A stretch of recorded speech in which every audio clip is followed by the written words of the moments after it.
চীনে মোবাইল ফোনের আসক্তি একটি গুরুতর সমস্যা।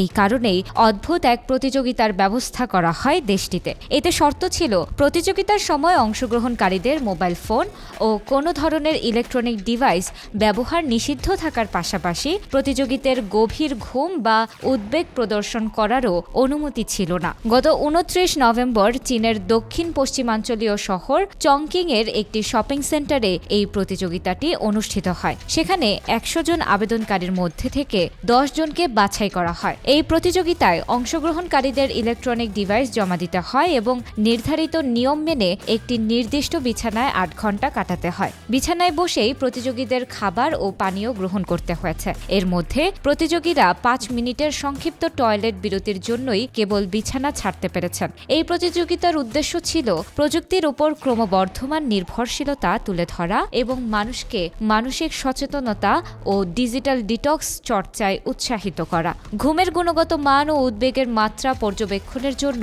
প্রতিযোগীরা কবজিতে বিশেষ স্ট্র্যাপ পরেছিলেন। তবে সময় কাটানোর জন্য বই পড়া বা চোখ বন্ধ রেখে বিশ্রাম করার অনুমতি ছিল। এই প্রতিযোগিতায় মানসিক উদ্বেগ ছাড়াই 8 ঘন্টা সময় কাটানোর জন্য প্রথম স্থান অর্জন করেন ডং নামের এক নারী। তার স্কোর ছিল 88.99। প্রথম পুরস্কার হিসেবে 10,000 ইউয়ান পুরস্কার জিতেছেন তিনি, যা বাংলাদেশি টাকায় প্রায় 1,50,000 টাকা। একটি আর্থিক প্রতিষ্ঠানের সেলস ম্যানেজার ডং সহজেই এই চ্যালেঞ্জ মোকাবেলা করেন।